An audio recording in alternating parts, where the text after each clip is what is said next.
J'espère que vous allez bien. Aujourd'hui, on se retrouve dans une nouvelle vidéo et je vous arrive avec mon wrap-up de tous les livres que j'ai lus dans le mois d'avril. Donc, ce mois-ci, j'ai lu 7 livres. J'ai déjà fait mieux, j'ai déjà fait pire. Mais en fait, si vous avez regardé mes vlogs du mois et tout, c'était mon dernier mois d'université à vie. Fait que c'est sûr que j'étais comme un peu en fin de session. J'avais des examens et des travaux à remettre. Fait que c'est normal que j'aille un peu moins lu d'habitude. Puis en même temps, je me dis, l'été arrive, je vais me reprendre, je vais lire dehors, ça va être le fun. Fait que bref, j'ai lu 7 livres. Qu'est-ce qui est vraiment le fun avec ce mois-ci, c'est que j'ai lu tous les genres. J'ai lu de la romance, j'ai lu des thrillers, j'ai lu de la fantasy, ce qui est assez rare pour moi. Fait que j'ai vraiment hâte de vous parler de tout ça et aussi j'ai vraiment eu des bonnes lectures ce mois-ci. Donc bref, on y va! Donc, le premier livre que j'ai lu ce mois-ci et qui a été un de mes coups de cœur du mois, c'est The Inheritance Games de Jennifer Lynn Barnes, publié chez Pocket Jeunesse. Ce livre-là, en fait, c'est un thriller slash mystery young adulte. En fait, on suit Avery qui a jamais vraiment connu son père et que sa mère est décédée. Et en fait, elle vit avec sa demi-sœur, à moitié chez sa demi-sœur, à moitié dans son auto. Elle a vraiment pas beaucoup d'argent, elle va encore à l'école. Bref, elle a un peu une vie compliquée. Et en fait, un jour, elle se fait approcher par un garçon qui lui dit que son grand-père, un des plus grands milliardaires sur la planète, est décédé et en fait qu'il faut qu'elle soit là pour lire le testament. Donc elle s'en va avec sa demi-sœur dans le manoir de la famille et je sais pas c'est quoi là, les notaires, les avocats, peu importe, sont là pour lire le testament et en fait pendant la lecture, elle se rend compte qu'elle hérite de toute la fortune de ce monsieur-là qu'elle n'a jamais rencontré, qu'elle n'a aucune idée c'est qui. Et en fait là, toute sa famille, fait que ses 2 filles et ses 4 petits-fils, si je me trompe pas, sont vraiment fâchés, évidemment, parce qu'ils sont comme, pourquoi il lègue ça à une fille qu'on connaît même pas, alors que nous, on est sa famille. En fait, la seule condition pour qu'elle hérite de tout cet argent-là, c'est qu'elle aille habiter dans le manoir avec les 2 filles et les 4 petits garçons de ce monsieur. Donc, elle finit par accepter, évidemment, là, elle hérite de genre de milliards de dollars et de la maison, du manoir. Fait qu'elle y va, et là, commence tout un genre de chasse au trésor et tout, entre elle et ses 4 petits garçons pour trouver pourquoi il donne tout son héritage à cette fille-là. Fait que c'est l'histoire autour de ça. C'est une histoire aussi un peu, pas d'amour, mais tu sais, il y a comme 2 gars, 2 des 4 petits garçons qui amour-haine avec Avery et aussi vraiment trouver bon pourquoi genre ce monsieur-là donne tout son héritage à Avery. Ce livre-là est tellement bon. Sérieusement, les thrillers slash mystery young adult, c'est un de mes genres préférés parce que c'est vraiment le genre de thriller mais pas trop dark. Tu sais, c'est juste du fun, c'est juste du suspense, d'essayer de trouver. Fait que c'est sérieusement, j'ai donné un 4.5 étoiles. Il était incroyable. Et en fait, le 2e sort cette année en français. Et le 3e sort cette année aussi, mais en anglais. Fait que c'est une trilogie. Et j'ai vraiment hâte de lire la suite parce que j'ai vraiment adoré le premier. Ensuite, mon 5 étoiles du mois est et puis quoi encore de Mariana Zapata, ou en anglais c'est The Wall of Winnipeg Enemy. Ce livre-là est incroyable, c'est le 2e de Mariana Zapata que je lis. J'ai lu Wait for It, je pense en janvier, et là j'ai lu The Wall of Winnipeg Enemy. En fait, dans ce livre-là, on suit Vanessa et Aiden. En fait, Aiden est un grand joueur de football dans la NFL. Et puis, en fait, Vanessa, c'est son assistante. Mais Aiden n'a vraiment jamais été fait avec elle. Il parle à peine, il demande juste de faire genre ses affaires, genre sa bouffe, puis son ménage et tout. Et ça fait quand même quelques années qu'elle travaille pour lui. Et elle, à la base, elle est genre graphiste et elle décide à un moment donné qu'elle a ramassé assez d'argent et elle décide de se partir à son compte graphiste. Donc, elle démissionne de chez Aiden et elle commence à son compte. Mais en fait, Aiden va cogner chez elle et lui dit « Hey, j'ai vraiment besoin de toi.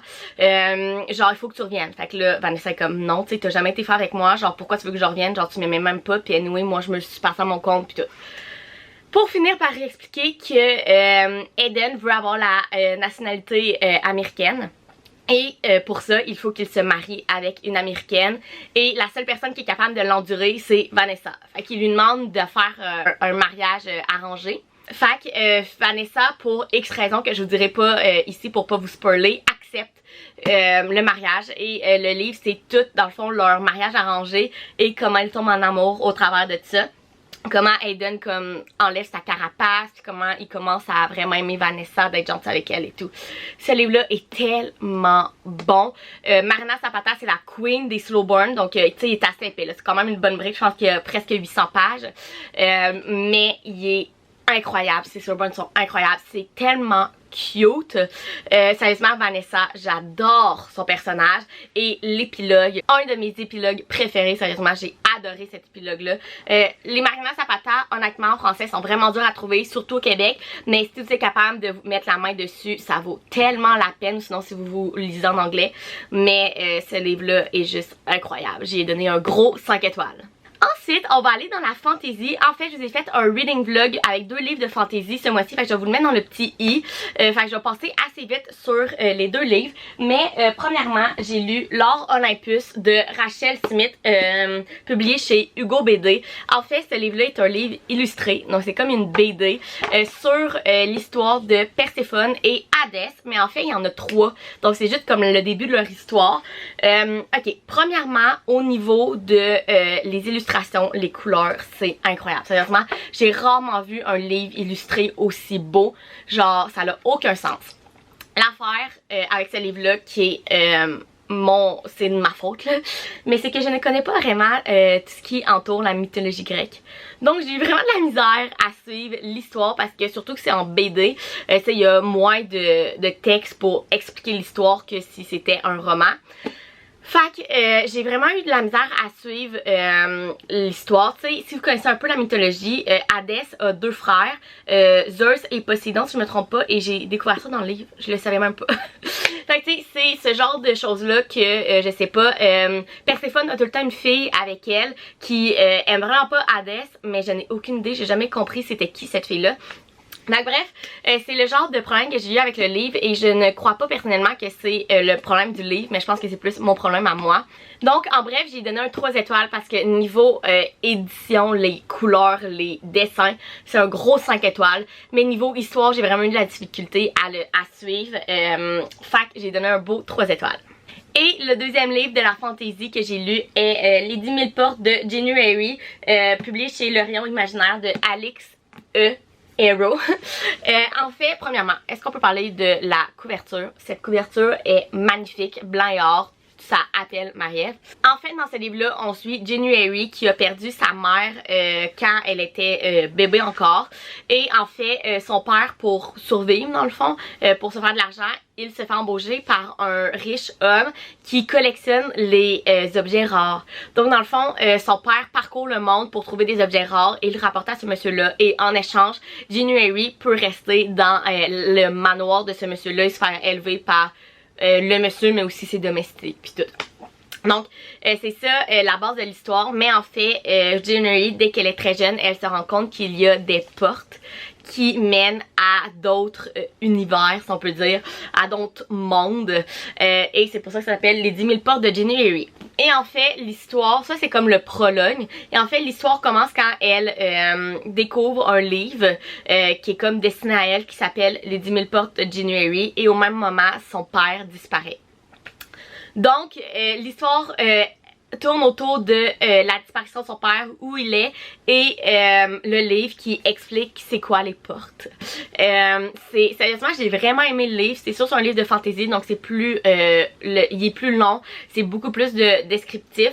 Je ne suis pas habituée de lire du fantasy, donc honnêtement c'est un de mes premiers fantasy que j'ai lu. J'ai lu La Vie Invisible d'Adi Larue que j'ai adoré, et ça c'est comme l'autre livre que j'ai lu en fantasy, mais j'ai vraiment aimé. Sérieusement, il y a beaucoup en fait j'ai vraiment aimé le prologue et la dernière moitié du livre. Mais comme entre les deux, j'ai trouvé qu'il y avait un petit peu de longueur. Mais c'est sûr qu'en fantasy, comme je vous ai dit, il faut que genre tu build up le monde et tout. Fait que je comprends.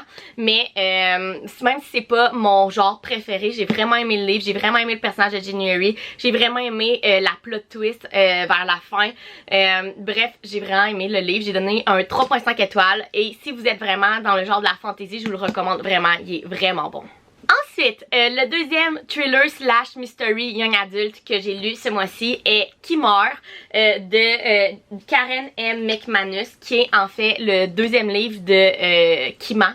Donc c'est une duologie. J'avais lu Kima à l'automne passé, je pense en septembre passé, et j'avais adoré ce livre-là. Et enfin ici, on a la suite. Donc dans le fond, dans le premier livre, on suivait 4 étudiants, et là en fait c'est comme la génération juste en dessous d'eux, fait qu'il y en a certains que c'est leurs frères, sœurs, bref c'est la génération juste en dessous d'eux, fait qu'on voit quand même encore un petit peu les personnages du premier livre, mais c'est une toute autre histoire. En fait dans ce livre là on suit 3 étudiants, Maef, Phoebe et Knox, et en fait qu'est-ce qui se passe, c'est que dans leur école tout le monde commence à recevoir des textos, et c'est un jeu action-vérité, donc soit que tu choisis de faire une action, ou soit que la personne dévoile à toute l'école un secret que tu gardes sur ta vie.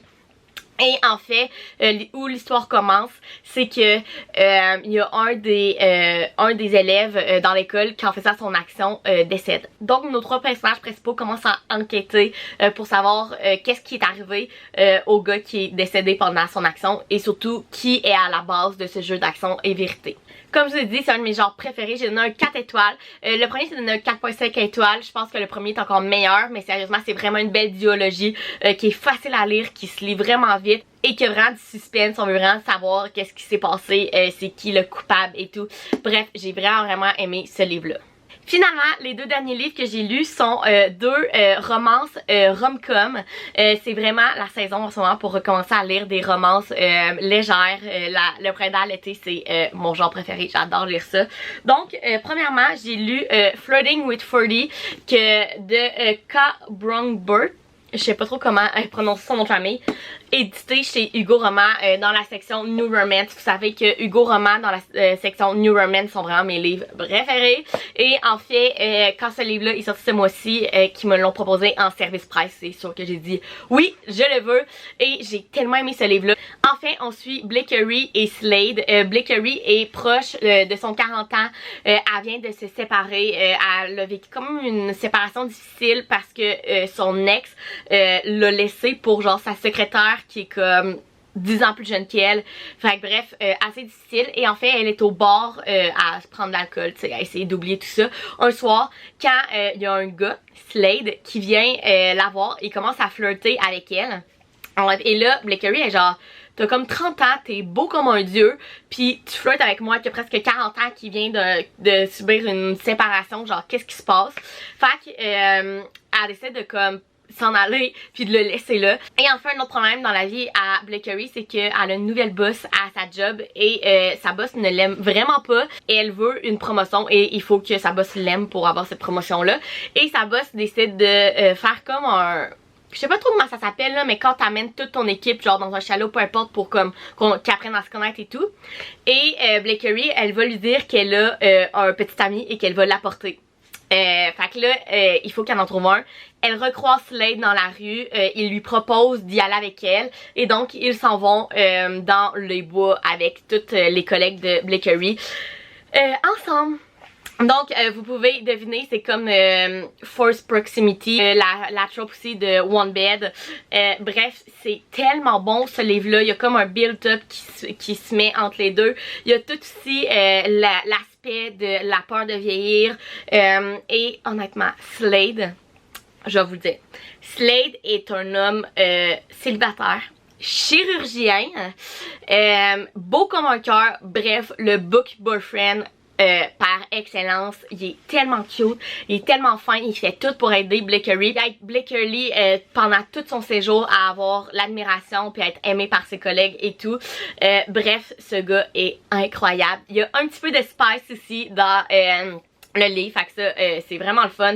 Bref, j'ai donné un 4 étoiles, c'est vraiment une romance parfaite pour cette saison-ci, printemps, été. Et surtout, c'est vraiment le fun d'avoir une romance où ce que ça parle de vieillissement de personnes un peu plus vieilles, parce que comme on sait dans les romances, c'est souvent des personnages dans la vingtaine, début trentaine, fait que là d'en avoir plus dans la quarantaine, c'était vraiment intéressant. Bref, je pense que j'ai oublié de vous le dire, mais j'ai donné un bon 4 étoiles. Et puis le dernier livre que j'ai lu ce mois-ci est La note brisée de Jessica David, publié chez Pratico Éditions. Et ce livre-là, j'avais tellement le goût de le lire parce que premièrement, je suis tombée sur l'autrice sur TikTok et elle vend son livre comme les romances américaines mais écrit par une auteure québécoise. Vous savez, la romance américaine, c'est mon genre préféré. Fait que j'étais comme, je n'ai pas le choix de le lire. En fait, dans ce livre-là, on suit Emma, qui est une étudiante un peu comme les autres, mais qui a vraiment un gros talent en musique. Et elle a un ennemi juré à son école qui s'appelle Liam. Et Liam aussi est excellent en musique, fait qu'il se déteste et tout. Et il y a un soir qu'il y a un accident vraiment grave qui arrive, qui implique Emma et Liam. À partir de là, ils se séparent comme vraiment, ils se parlent plus. Emma est vraiment affectée par cet accident-là. Elle a des crises d'anxiété. Bref, elle a vraiment été affectée par l'accident. Et au travers de sa guérison, elle rencontre Étienne. Donc, elle commence un peu une amitié / amour avec Étienne en guérissant de tous les traumatismes qu'elle a eu pendant l'accident. Mais en fait, Liam revient dans le décor une fois que Lucy est guérie. Donc, il y a un genre de triangle amoureux, mais vraiment bien fait, sérieusement. C'est pas ma trope préférée personnellement dans les livres, mais celui-là a vraiment été bien fait. Fait qu'il y a comme un genre de triangle amoureux en même temps d'un enemies to lovers avec Liam parce qu'il se détestait à la base. Fait que bref, je vous en dirai pas plus, mais ce livre-là, j'ai vraiment aimé. J'ai donné un 4 étoiles. Emma, sérieusement, elle était vraiment brisée au début du livre, mais elle a vraiment build up. C'est vraiment, elle veut vraiment se retrouver elle-même puis guérir de tous les traumatismes qu'elle a eu pendant l'accident. Fait que bref, c'est vraiment un bon livre. Personnellement, je pense qu'elle a choisi le bon garçon aussi à la fin. Mais la fin est vraiment une fin ouverte. Fait qu'il va y avoir un deuxième livre, c'est sûr. J'ai vraiment hâte de le lire. Mais bref, j'ai donné un bon 4 étoiles. C'est vraiment un livre parfait aussi pour lire printemps-été. Et c'est vrai, ça ressemble vraiment aux romances américaines. L'auteur a vraiment raison. C'est le premier livre que je lis de ce genre-là d'une Québécoise et il est vraiment bien fait. Donc voilà tous les livres que j'ai lus pendant le mois d'avril. J'espère que vous avez aimé cette vidéo.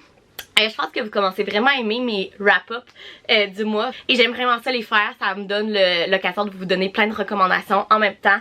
Bref, dites-moi si vous avez aimé cette vidéo là en commentaire et n'hésitez jamais à me donner des recommandations lecture non plus en commentaire parce que j'adore avoir des recommandations de vous. Et puis sinon vous pouvez mettre un thumbs up, vous abonner à ma chaîne, puis nous on se retrouve dans une prochaine vidéo. Bye!